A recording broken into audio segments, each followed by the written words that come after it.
Hey everybody, my name is Todd Terrazas and I'm the founder and executive director of the AI Lake community. And I have with us today Gary Wolf, co-founder of Quantified Self, and Matthew Markert, neurologist at Stanford Palo Alto Medical Foundation. So Gary Wolf is the co-founder of Quantified Self, an international collaboration of users and makers of self-tracking tools. He also serves as the director of Article 27 Foundation, whose mission is to advance the human right to participate in science. I'm also a board member of the he's also the board member of the Open Humans Foundation, whose mission is to help people access and understand their personal data. In 2015, he was the inaugural visiting professor at Hans University of Applied Sciences, where he collaborated on the academic and industry research program of Quantified Self Institute. Before turning his full attention to the self-tracking and personal science, he was the contributing editor at Wired Magazine and the founding executive editor at Wired News and Wired.com. Matthew Markert is Matthew is a neurologist who specializes in brain-computer interface neuromodulation, in particular for disorders of consciousness. He's a scientific advisor for platforms that use artificially intelligent systems to evaluate clinical data, has developed labeling strategy for technology teams, and published an efficient training methods in machine learning with medical application. He is the investigator on several clinical trials, including a recently FDA-approved device for AI-assisted seizure detection and a consumer platform for synthesizing personal health data into quality of life improvements at scale to enable best medical treatment. So, all of us, or most of us, are wearing, these type of trackers. Like I'm wearing the BioStrap, Evo right now, and we're tracking our health, we're tracking our exercise and sleep cycles. And I was just wondering, love for you both to kind of give intros in your work and kind of have this conversation where we're going to talk about the next evolution of, after we're tracking all this data, how are we actually going to make use of this data to actually allow us to live our best lives? So Gary, would you like to start off talking about personal science? Sure, I'm glad to. Personal science, I define as the practice of using empirical methods to explore personal questions. And these questions could be part of the context of treatment for serious illness, or they might be everyday questions of well-being. I think everybody has questions like that arise at some point in their life, questions that don't have off-the-shelf answers, and that traditional research isn't very helpful with. How well am I recovering from an injury? What lowers my blood sugar? When am I tempted to smoke? Well, are these really side effects of my medication, or are they caused by something unrelated to my medication? What triggers an allergy attack, or a tremor, or a cardiac arrhythmia, or a panic attack? The gold standard for health research is the large anonymized trial organized from the top down by experts, and we know that has proven its power. But it's silent on a lot of the questions that are really important to our individual health. After all the clinical trials, we still want to know and need to know what's true for me. Now, biomedicine is making new use of computation to deliver targeted interventions that hope to address questions like these.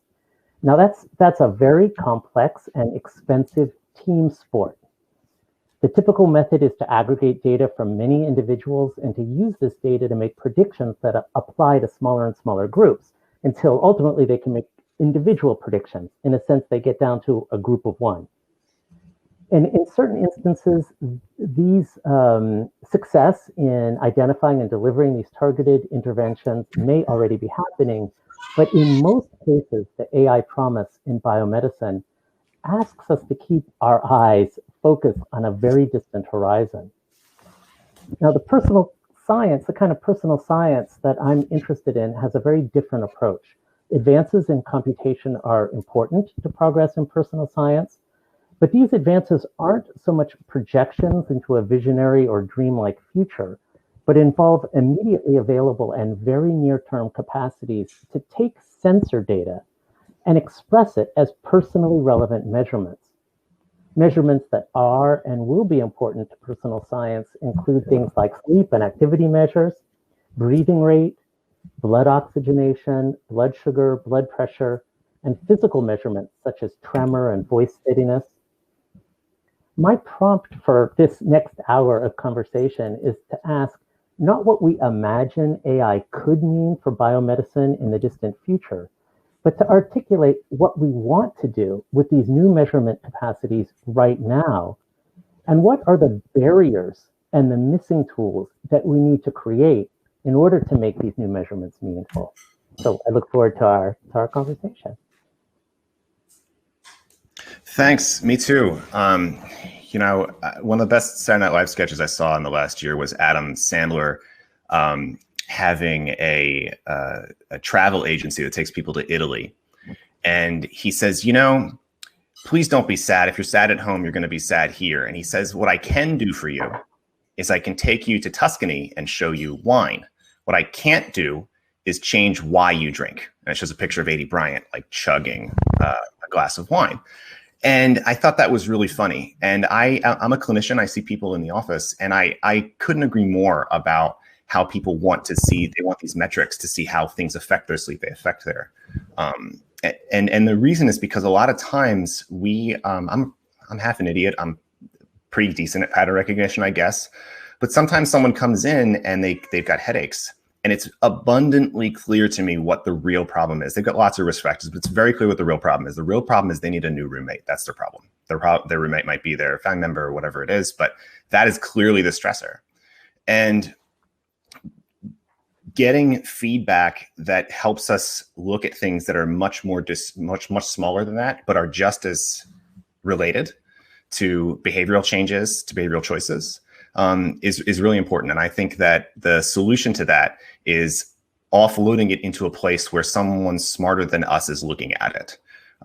There's different ways of doing that. There's expert labeling through consensus review. There's a lot of different strategies to it. But generally speaking, I think that we need to get the data into a place where we can develop synthetic markers, so-called synthetic markers, that is to say, like, a computer is saying this is related to that based on some new set of variables that we weren't considering before. To me, that's probably our best short-term method. And how we get there is something I'd love to talk about as far as like what we're working with Doc AI and a few other things. But as a prompt, I'd like to know how effective you think we're doing at this now, Gary. Like, from my own experience in personal science, I used the tracker. I saw that I was doing more than 10,000 steps a day. I said, okay, great, I'm doing more than 10,000 steps a day, and then I stopped using it. It wasn't meaningfully affecting my choices at that point. If I wanted to know whether or not there were times where I was more apt to exercise and I had a higher target, say 15,000 or a better exercise, I don't know if I'd be able to do that. I'd have to ask myself, oh, did I get out? Did I go work running today? But on a larger scale, I wouldn't be able to see whether there was a relationship to my life on the things that were making me better or worse at, in this case, exercise. I feel that what we need feedback metrics. We need audio visuals. We need something saying, hey, you're not meeting your other target. And it needs to be more than just the discrete variable of did or didn't exercise, did or didn't have enough steps. So I guess I'm curious, what are you seeing is the most effective means for giving higher order feedback when there's more than just one variable on the table? So we talked about eating. People want to know what makes them eat more. People want to know why they gain weight, even though they're trying to exercise. And I don't think just dietary choices is it. I think a lot of times people need more information. And so I'm curious as to whether or not you've seen progress on the more sophisticated neurobehavioral feedback metrics. Well, there's a lot to unpack in that question, and I think it's a great question to kind of spend the whole hour on in a way. Let's start very close to where we are today. Well, in fact, let's start even further back. You expressed, I think, in what you were saying, one of the things you expressed is some frustration that you experience as a clinician and that people you see experience, and you probably also experience as just a person who wants to achieve your goals, in using the measurements that we're surrounded by now in order to get a benefit. And so I also have seen that frustration and experienced it myself. And I would say in the 12 years that I've been working on quantified self, including doing like this very close in, if it were academic, you would call it ethnographic work, but really it's community support, in which, you know, I'm the archivist for the project archive. So I sit and look at like 1,000 talks, which are about people learning something from their data. So I've gotten this very fine-grained look at those frustrations, right? And kind of what allows people to get to something that they benefit from and where they stop. So I think that's a great place to start, because those frustrations are very real, and they're also real on a systematic level. So if you take us back to 2008, when we first started paying attention to this and working on it, I think we thought that within 3, 4, 5, 6 years, there would be tens of millions, hundreds of millions of people who would be getting a benefit from being able to take these unprecedented measurements in their daily life. And that's clearly not where we got. I mean, in a way it is, because there's hundreds of millions of users of trackers, and they are getting some benefit, or they wouldn't be re-upping on these technologies, but the benefits are not what one would have anticipated. So I'm totally with you there. I think it's a great framing. There's another thing that I've seen, which I think is a mistake, and our work has started to orient itself around an alternative to what we see as a mistaken strategy. And that mistake is to say, okay, we've got this frustration with human kind of cognition and reasoning using this data. It's too complex, it's too multidimensional. What we need is a kind of offloading process in which another form of reasoning, like artificial intelligence, vacuums up all the data, understands where the relationships are, outputs recommendations, and then the person now is many further steps along the process, and they can use those recommendations. That promise has also been around for a long time, and I think we could talk about why that's harder than it looks. And I'll give you one metaphor, and then I'd be interested in your take on it. Certainly, a metaphor I've heard a lot in descriptions of this. We have computing that tells us how to get from point A to point B in our car. And it offloads a lot of the thinking that we used to have to do, right? You know, there's a 3-way split in the road, and we knew we had to take a right, but we don't know if it's like the far right. Yeah. So this is really shows a powerful. picture and you got it. Yeah. Yeah, it just gives it to us, and how great that is. However, I think there's often a mistake in that the mistake in that metaphor is to take the two-dimensional space of the roadway, basically, and to imagine that in the space of our life and our goals and our self-understanding, we're in something analogous to that two-dimensional space. I think that is not true. And I think it's a fundamental error that actually is causing a lot of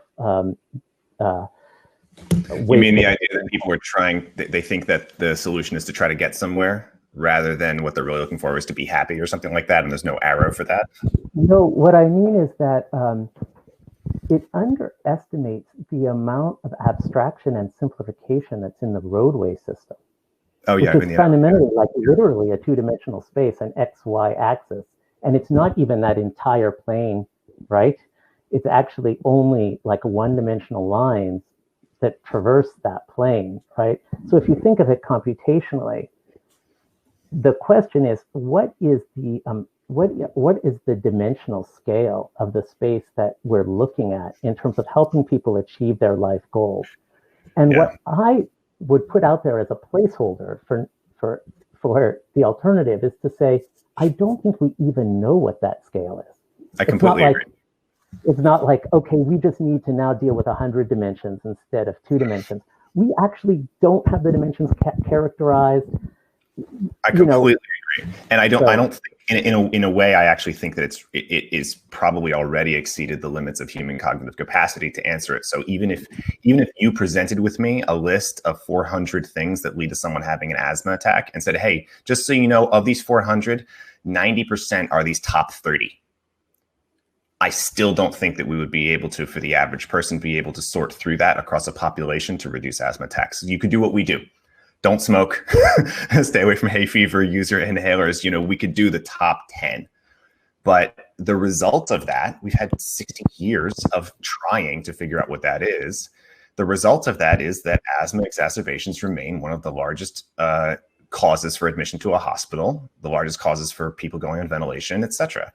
And so figuring out new things like seasonal migration patterns of birds and other things that we hadn't even really thought were related to it is important.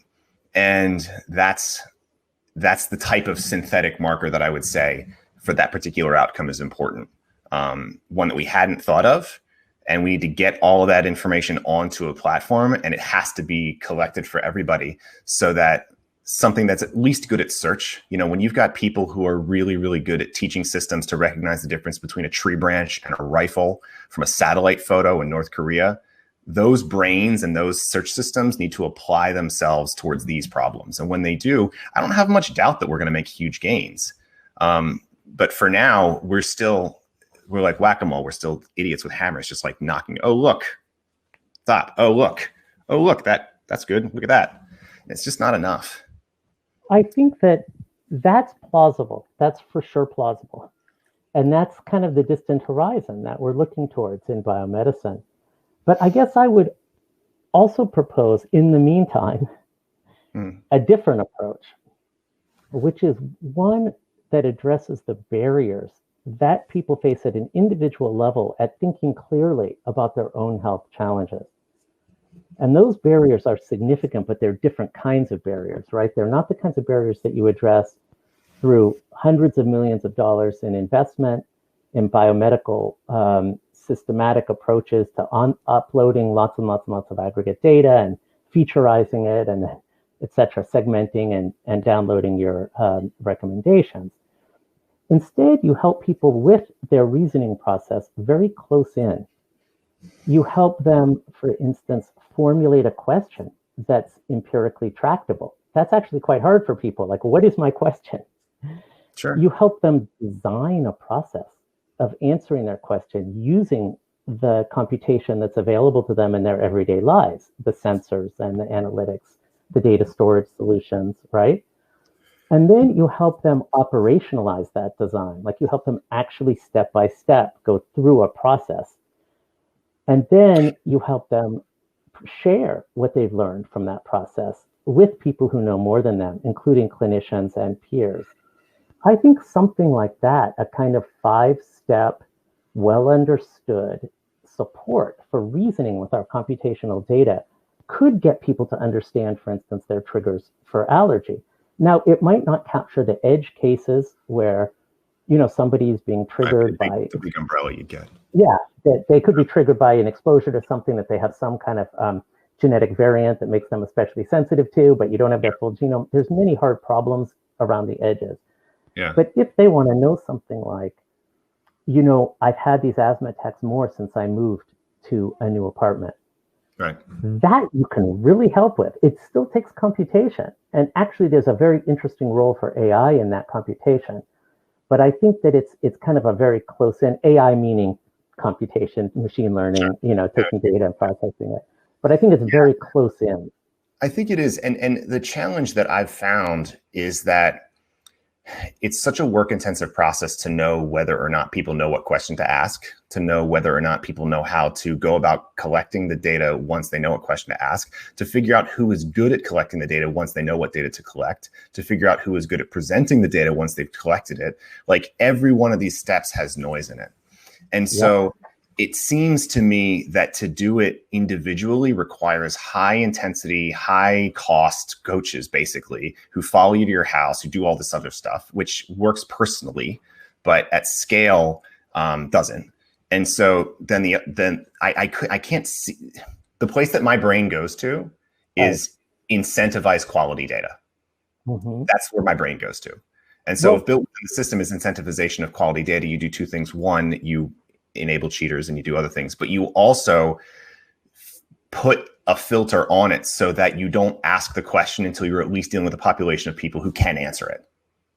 But see, that's true. I totally agree with that. But if you can kind of, I think that there's two different paradigms, right? There's two different approaches. And I think it's helpful to distinguish them, because I think you're talking about the kind of the sort of plausible and practical solutions that lie on the population data aggregation path. Mm-hmm.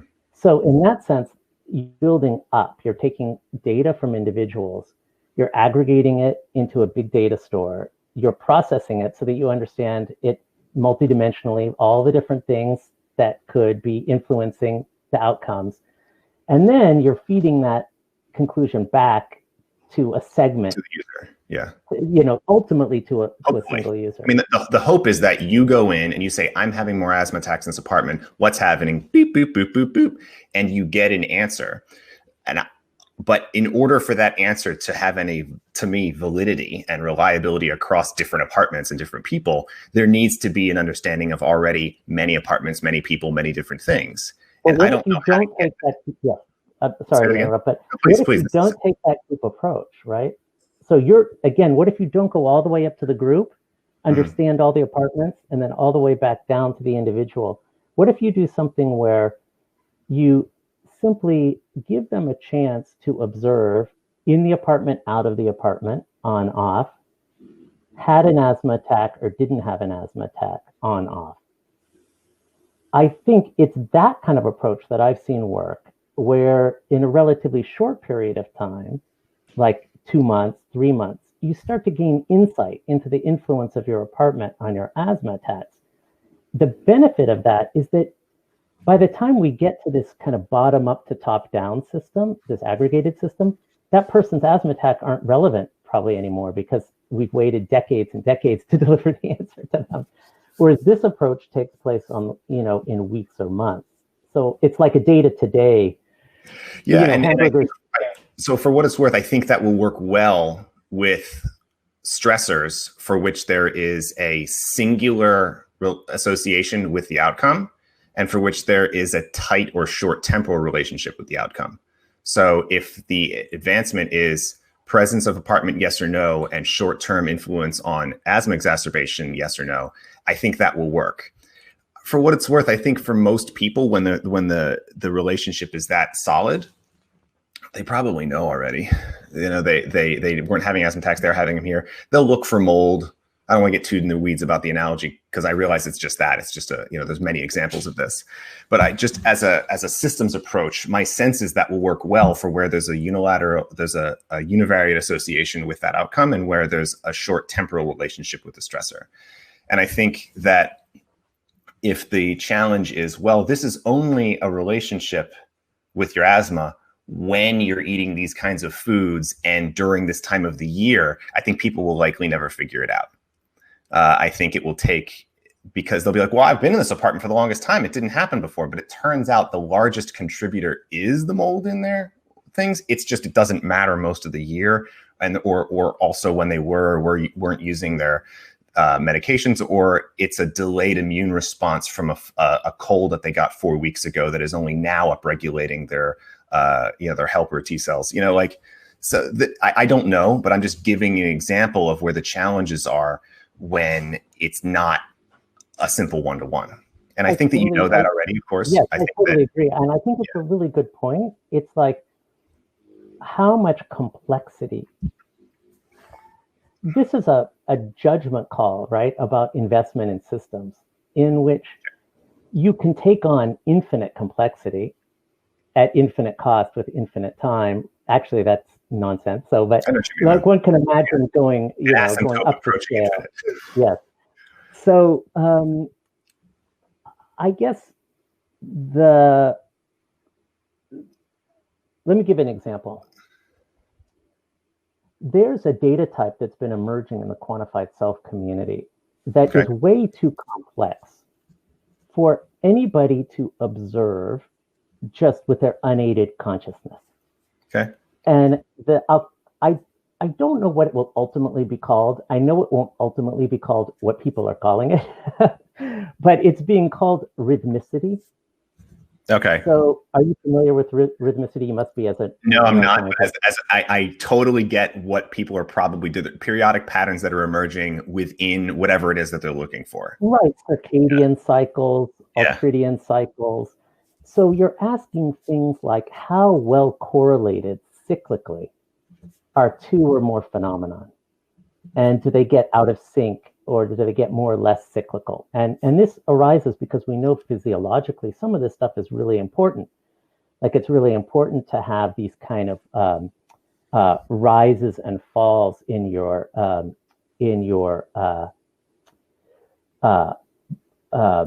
rate variability with your breath, right? And so, and if you lose that rhythmicity, then it's a sign, of some kind of activation that you want to be concerned about. Maybe, yeah. Possibly, right? So rhythmicity is this emerging biosignal. Yeah. To give people a handle on rhythmicity, you really need computation. Right. Totally. And you don't just need the computation, you also need like the ideas. Like, okay, it's one thing to kind of capture it, but it's another thing to display it visually, for instance, such that somebody can really understand what they're looking at. Totally.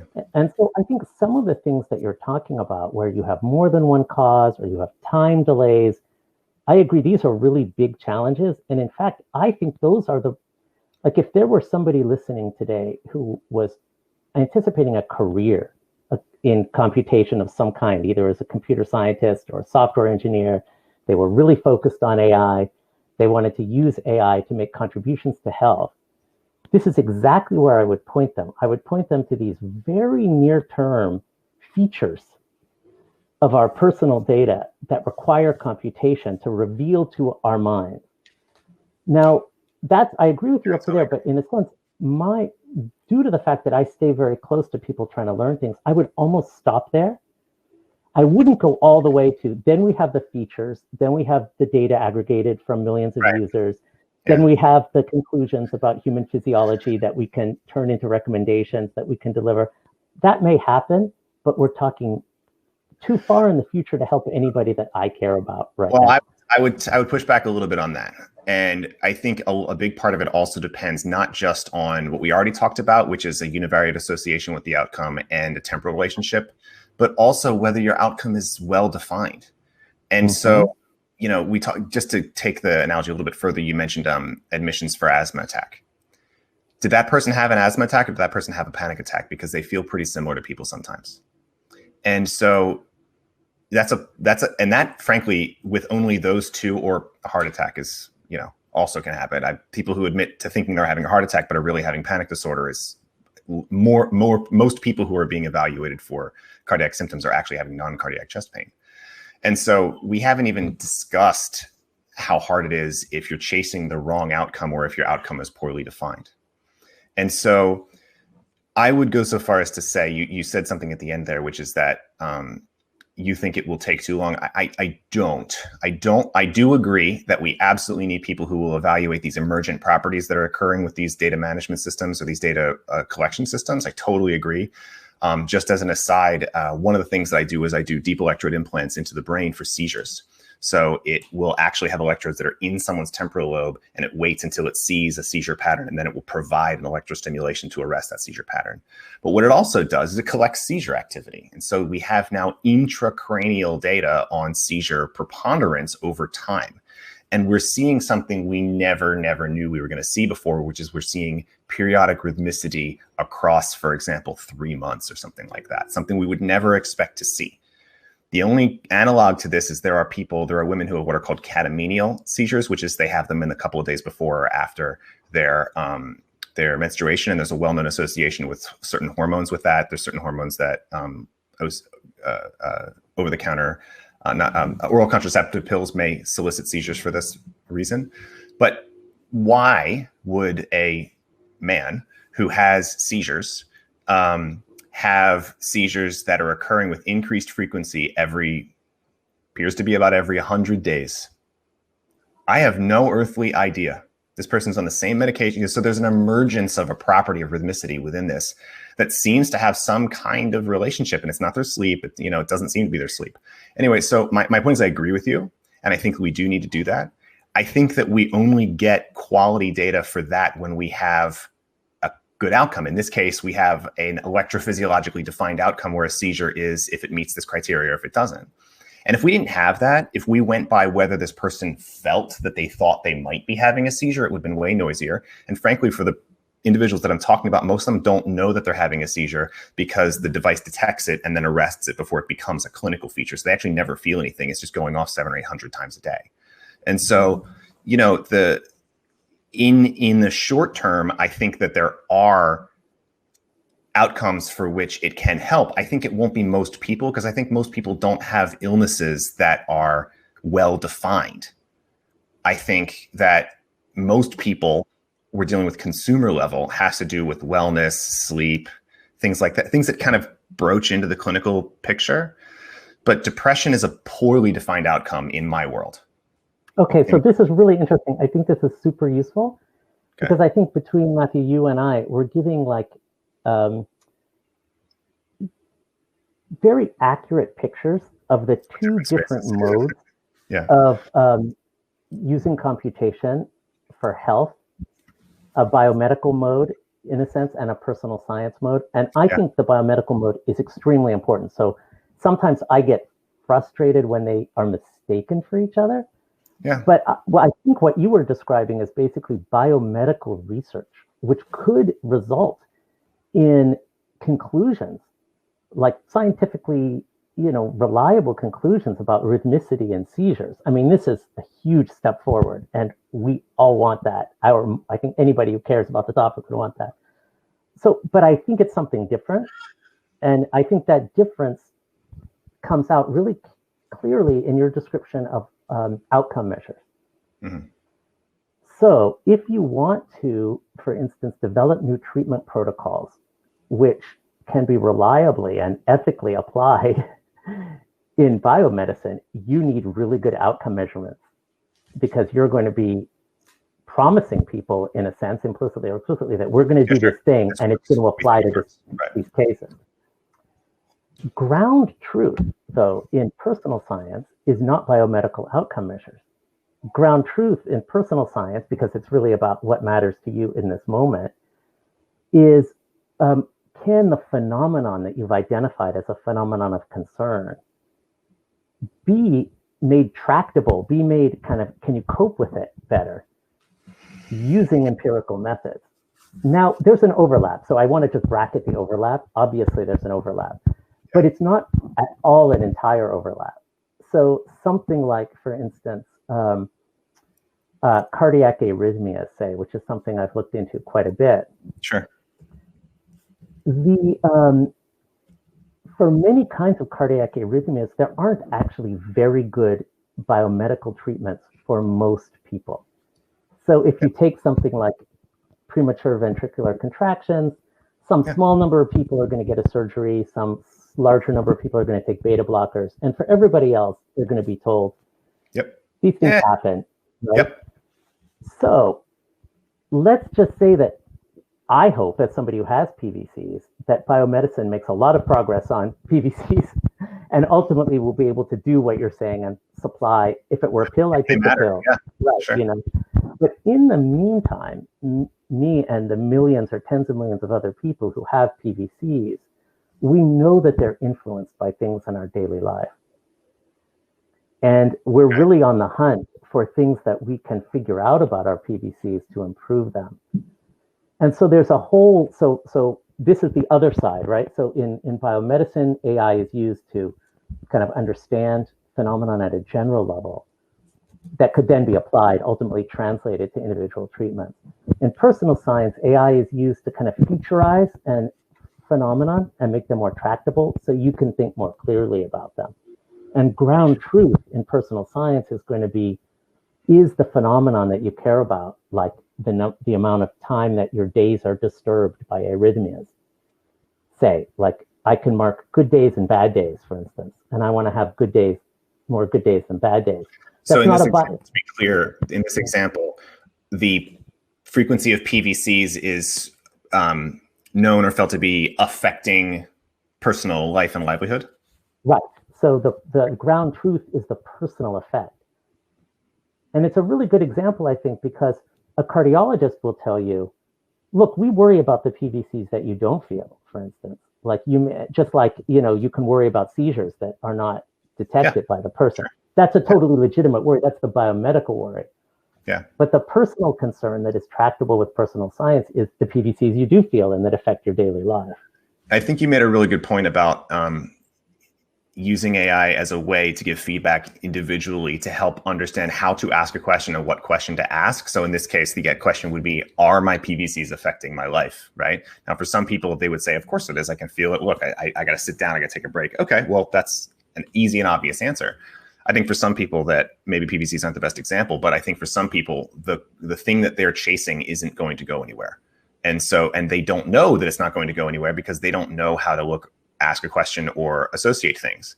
And I think that enabling people to have the tools to understand that in their life is probably the best thing we can do on a ground level. Yeah, absolutely. And I think those tools are missing. Like, I'll give it some examples of things that people could work on that are really missing. And it's really fascinating to me to observe that many people who believe these tools exist, but they don't actually exist in reality. And as soon as you go out to do a project, you'll find that they don't exist. So for instance, taking measurements and putting them on a time series graph. So making sure that each measurement has a timestamp that's accurate and reliable. Yeah. This is actually a missing resource in our environment. Go ahead and try and do it. There are some tools that will give it to you well, but even many of the tools we use will not output your own data in tabular format with a clearly comprehensible timestamp in one of the columns. You're totally right. For my headache clinic, it's literally the only thing I want. You download Headache Journal. It's got all this stuff. Here's all I want. When did it happen? How long did it last? Did you take something? Did it work? That's all I need. And so when you come back, I want to see this time series, and it's like pulling teeth. I almost never get it. It's like pulling teeth. And I watch people try to do it. So the reason you never get it is that it's actually really hard. Yeah. And you'd think that it would be easy. We have a device that we created. It's just an open source, bit of open source hardware using a kind of Arduino clone in the middle of it. And it's just with a 3D printed case. So it's really like a demonstration device. Anybody could make one of these, and you can repurpose existing devices. But it's got a single button in it. It's called the One Button Tracker, and it was produced by the thing that you're tracking is you just press the button? Yes. I love it. So you go and you program and say, this is for seizures, this is for headache, this is for mood, whatever it is. Exactly. The data type. And I'm just trying to show that there's not even, there's no Wi-Fi to set up or Bluetooth. It's got a little mini USB port that you can probably see there. Yeah. You plug it into a computer, it opens as a drive. Yeah. And you see a table with a timestamp. And it gives a little bit of tactile feedback when you press it. Yeah. And here, I'll do a 1 minute of screen share. Here. So this is my, if you can see it, these are my arrhythmia episodes visible as a time series on a chart. And this was that's your output from that. Yeah, that's my output. So the output is a CSV file. And then the creators, Thomas Christensen and Jacob Egg Larson, they run a little website with some D3, JavaScript that you can just upload the CSV file, and it outputs some time series data. So this is great. And as far as a clinician who sees people and one who talks to others to tell them how to do things and how to make changes and gets them to do technology adoption stuff, this is what we need. We need tools like this. And the back end just has to be elegant enough so that the front end can be simple. Yeah. And so that really is what it comes down to is, can someone get through this? Like, just by pushing buttons on their phone, can they get this to come up to their house and get them to adopt it, basically? There's so much work that has to be done. And, this kind of approach, it emerged from many of us using this as our time series tracker. But if you think about the kinds of things that you see and the kinds of things that other doctors see, they're just not very, they're not very convenient to track with this thing, because got to pull it out and open an app and press on it. And getting something, I'll spare you the indignity of a discussion about incentivization in the medical field, because it's super regulated and it's really hard. I've got a AI-based process that will detect seizures at scale for 1/100th of the cost with no reader. And the problem is that you can't deploy it without a neurologist who will read it. You still have to have, because the laws for old technology, which means that our capacity to have adoption is not dependent on physicians' ability to use it. It's not dependent on the need medically, because that's clearly there. It's dependent on whether you can get someone credentialed at a hospital with credentialing systems that are based on in-house surgeons. Like you have to have a TB test recently, for a job that you will, it's madness, right? And so as a result of that, we just go, we'll just use the old method, Right. You see this all the time in biomedicine, and we spent the first 5 or 6 years in supporting the quantified self community with about 20% of our time interacting with biomedicine. So we did a series of events sponsored by the Robert Wood Johnson Foundation, where we brought self-trackers, industry, academic researchers together to kind of try to find a way through some of the problems you identified. Yeah. And in the end, for our side, we were just like, oh my God, other people knew it, but we didn't know it. That seems too hard. By the time we get there, we'll all be dead. The good news is that there's some excellent people working, for example, in regulation, who really want to do well. And if you can demonstrate quality use with effective outcome, with an effect on outcome, you can get things through. It's just the challenge is everybody comes with these pie in the sky ideas that have poorly defined outcomes and even worse experimental measures. And it turns out it doesn't work that well. And that's hard to get through. But changes can happen if you've got a stronger space to stand and a longer lever. And if you've got good quality metrics. So for example, what you're describing, that device there, you don't need an FDA approval for that. That's a consumer level device. So if people are using it, it doesn't matter if it doesn't have a specific indication to treat. The FDA doesn't regulate it anyway. And so if you can make people's lives better simply by telling doctors, hey, use this for headache tracking, it will be easy, they'll do it, because you don't need any approval for that. Right. You can go the back door just by getting, and once everyone's adopted and they're using it, the fact that it's FDA approved is sort of irrelevant. That's just whether insurance pays for it and whether or not, it gets regulated by a licensing agency. Absolutely. I think there's a lot of promise here with doctors like you, and I'm kind of hoping there's a good technical audience who's listening today, because I think some of the technical opportunities are being ignored, including some of the entrepreneurial opportunities, because I think there's a lot of power in doctors who kind of have a foot in both camps, who are sort of outsider insiders, to collaborate with open and consumer tech and to deliver some of the knowledge that is needed right at that interface. I'll give you an example, and maybe it's something you know about, but tremor is really important to people. And a lot of tremor doesn't have really good biomedical approaches to addressing it. At the same time, it's affected by daily life, as everybody knows. Now, you would think that tremor measurement would be something that we all have access to as easy as this thing, right? I just want to measure my tremor. But I've seen a whole series of companies that have promising technology in tremor measurement. And it's been very tragic, because what happens is they enter into this biomedical framework. And in the end, they have to take responsibility for some kind of either biomedical assay that will output a score that is shown to lead to better outcomes, or they actually take responsibility for an intervention, like a little vibrating motor that reduces your tremor or something. Yeah, those are great. So in a sense, they're trying to get all the way through the gauntlet to the very end, and they all die along the way. So after a decade where we've had perfectly accessible, cheap accelerometers available that we could be wearing, we still don't have a tremor score. I know. This is, and so I think the tremor score was someone who is board certified in movement disorder classifying you in this way according to this list. This is ridiculous. This is absurd. And so I hear you, man.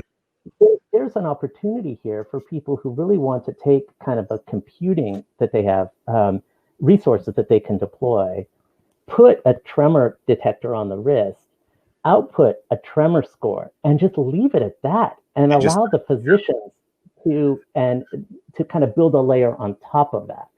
Yeah. And it's this modular, disarticulated layer that will give us the real impacts of AI on our health. It's just that the biomedical system, it has to wrap up everything into a black box and produce outcomes that are regulatorily approved. And it's just it's a death sentence to like 99.9% of the enterprise. Yeah, I completely agree. And this is why I feel like the solution is platforms like, Doc.ai is the one I've talked about, but there's something that can take different inputs and put it through the same problem solving method. So a big problem in understanding, in doing machine learning with biomedical data is labeling. And so it's very time intensive. So if you want to say what something is on, let's say you want something to read an EEG or something to read a heart rate variability, or you want something to be able to read the sensor that you are using and pattern recognize that and then apply different systems analytical thinking to it. It's hard to teach a computer how to do that. And the way that is often done, not always, but often, is you take a trained person like myself or like you, and they go and they click and they label it the same way that they would with their eyes, only now they're making it so that a computer can read it. So the labeling method. And so, but this is extremely work intensive. It takes years and money and all this stuff. And none of that is necessary for a lot of the stuff we care about. It's just not necessary. Like a tremor score just involves filtering out like all the motions outside the known tremor frequencies, and outputting a, how high is the graph at that frequency. It's like we're measuring like so just a power analysis. So that's one method that people use. There are challenges to that produces a certain level of noisy data. So I am agreeing with you that there's better ways. And I think that when we have the types of minds who are good at finding oil based on sonar buoys, or people who are good at derivatives trading, and these people who are graduating with like degrees in applied math and physics and going to work on Wall Street, when they apply that level of, the change in friction under load and atmospheric reentry, which is like a rocket scientist, and then they do instead this type of work, I think that we'll have progress. But there's not enough money in wondering and hoping your Fitbit startup is going to make it through, that they'll go through it. But for the technically oriented, I agree with you. I think that we need methods of making that much faster. So there was a training method that I worked on where what we did was we took existing reports where someone had actually gone in and analyzed, and they had already done the expert analysis of, for example, the tremor. In this case, it was seizures or other things, but they had already done that. And then we simply had the machine look at the frequency and the power output of the device, and then compare it to the expert review as done on the clinical output measure that was already there, and just say, hey, using only that information, can you do a good job at a priori reading the signal from the sensor? Turns out they did really well, and that you can do it in about 1/100th to about 1/30th of the time that it would take to label, and you can do it with half the labelers. And so that method of making it faster makes it less cost intensive, makes it so that maybe we go from 99% failure down to 60% failure rate. I'm gonna get another example here if I can find it in my toolkit. And so if we have platforms that can make use of different data types, and you can have things that are modifiable, I think the technically oriented people will say, hey, look, I don't care what this input measure is. The column heading for the sensor type can change, but it can work with data within this type of range and quality. I think that will go a long way to help. I really don't think it's going to be decades for some of these outcomes. Right. We'll see. I think that for people who are thinking about where to deploy their energy and resources, I think that the key distinction between personal science and biomedicine is who is the customer. So the customer for, say, a better way of detecting seizures is... Oh, that's narrow, yeah. Right, it's going to be a biomedical customer. And so it makes sense that you have to run the biomedical gauntlet. And so, for instance, here's an example, another approach to tracking arrhythmias, which I also used. And this is my Cardia device, which you probably have seen before. And that is a biomedical device, but it's kind of a consumer grade, but biomedical device in which it has a 6-lead ECG. Yeah. And I had that read by my cardiologist, and it allowed me to escape the whole first round of Holter monitoring that would have been required to determine if these were PVCs.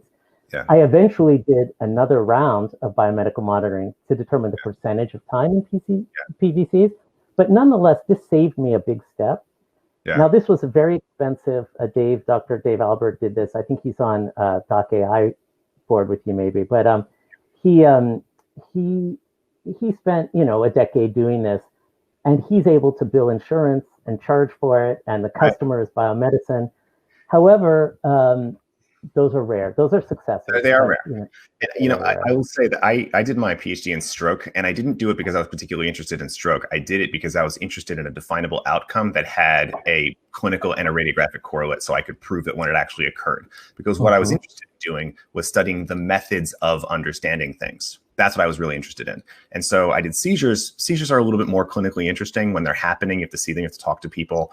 But there is a definable outcome. It's more noisy than stroke for sure, but it has an electrographic correlate on EEG, and it has a clinical correlate with something that happens in the real world. Also, you get to stick needles in people's heads, and that's cool.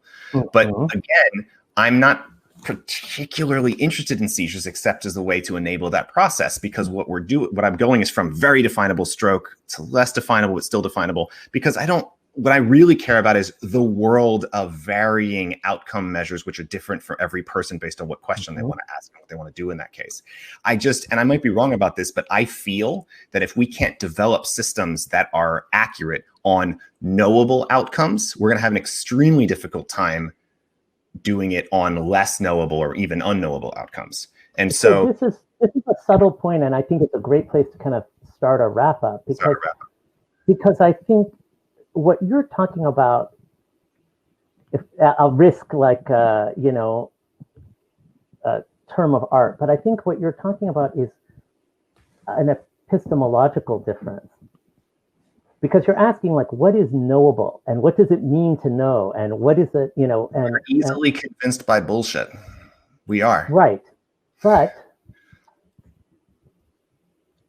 so there are some things that you have to know as general truths. If you're making products that are going to be used by many people, then you can't be fooled by, let's call it, there's bullshit is one way of being wrong, but simply making mistakes or having having a more narrow interpretation of a phenomenon that shouldn't be generalized. You have to be very, very sure you're not making mistakes. However, if you want to make a decision under uncertainty in daily life, which we're all called upon to do all the time, it's better to know something than to know nothing. And it's even if you know something than know nothing. It's also an epistemological question, right? Like you could, maybe it's better. I'm having trouble imagining when it's better to know nothing. You've heard the example of a little knowledge is a dangerous thing. The Dunning-Kruger effect, for example, is a reflection of this, where, I agree, information is rarely wasted. And I want for people to have more information. But if they're making bad decisions based on feedback of a little bit of the wrong kind of information, that wasn't good for them. Again, this is a really profound philosophical difference in which you're applying an outside criteria. You're taking a look at somebody's making a decision, and you're saying, like, the Dunning-Kruger effect is demonstrated by outside judges evaluating people's knowledge. I agree that that's important, but for you, if you have to make a decision from the inside, I have to decide something. I know I'm uncertain about it. Yeah. Are you going to say, in your daily life, I would prefer not to know anything more before making this decision? No. The want to acquire more knowledge in order to make better decisions is nothing I would ever want to do it to discourage. I think the issue is just whether we're able to provide meaningfully useful data rather than, why not just study the tarot cards then? Why not just ask your neighbor to pray on it? Like, what's the difference? It's added. The difference is, Right, that's a good question, and we face this all the time because I think that the mistake in using that analogy is to imagine the world of knowledge, empirical knowledge, as having two poles, tarot and science. And I guess our attempt at a cultural intervention, and this is an avant-garde, I admit it's a radical attempt in a sense, is to say science is actually something that comes all the way down to individual decision-making under uncertainty. It's Sure. not professional science, but it's what we inherit from a 500 plus year scientific legacy that we all can do. So we can all ask a question of like, well, what do I want to observe more closely in order to learn more about the phenomenon I'm facing? How many times do I really get these PVCs? How many times am I awake at night? When am I craving to binge eat? Yeah. These are all kinds of questions that if you can ask them in the right form, you can start to reason better about them. And it's a lot easier to ask them in the right form than it's ever been before. Yeah. So I just don't want people to kind of feel like they have to wait before doing. I'm hardly sitting back in the lab, musing on what might be possible. I think the idea is to deploy tools and then modify the tools as they fail, and that to me seems better than attempting to craft the perfect tool. Right. Yeah. Todd, as we are towards it, Todd, you got any other questions for us? What have we missed today? You're muted. Yeah, I mean, beautiful conversation. I'm going to go on and on with this, right? I guess like with the last, few minutes we've got left, it'd be nice just to hear, where you see the industry going. I mean, when it comes to personal science and medical, biomedical distinctions, like what data should we be tracking for personal science point of view? Like what should we be tracking with the hopes that down the line that we can make sense of that data so that we can actually, live our best lives? And not go down a bad rabbit hole of just becoming fat slouches on couches. What should we be tracking, I guess, and how can we make sense of that data? Should we just all be wearing a Fitbit, or I guess like what kind of I'll give a very simple answer, even though there's lots to say. I think that what people should be doing is getting better at asking questions that can be answered with their own data. And the only way to get better at that is to practice it. And therefore, I would recommend making really simple self-observations. You don't have to have a one-button tracker. You can have a pencil and paper. You can have one of the many different apps there are. But I would say, try asking a question. How many times do I? How often do I? And keeping a record. And I think just doing that has a chance of putting you on a path that eventually will get you to the heart rate sensors, to a body temperature, which is really important. And we've had body temperature for hundreds of years, but actually it's very relevant now under conditions of pandemic, and we have continuous body temperature sensors. So there are some very powerful tools out there for people to use, but you need to get good at it. And so you should start now. I'm just going to echo that. I completely agree. I think start by tracking what you do, whatever that is. And if you have some question to ask, figure out whether you're any good at asking it and just do it. I mean, I can't tell you how many times I've been with someone saying, "Oh, doc, I'm terrible. I'm exactly the same way I was a year ago." And I look at the records and I go, "That's funny because you were going to the emergency room 4 times a month. You were calling out of work at least 8 days a month. You were on your 3rd job and you haven't done any of that in 4 months. And so the only difference was this person didn't feel like they were better, but they were clearly better." And this happens a lot. And so I think that, just literally just looking at tracking and keeping track of something is something that most people just don't do at all. All right. You're on mute again. I love that. It's a great way to end and actually lead into our next discussion. So in the sessions, we're going to be talking about biohacking with waves. And so I hope to see you all over in the next session. And again, thank you, Matt and Gary, for spending your morning with us. I hope to someday meet you all in person. But until next time, be safe, be well, and we'll see you later. Thank you. Good conversation. Thank you.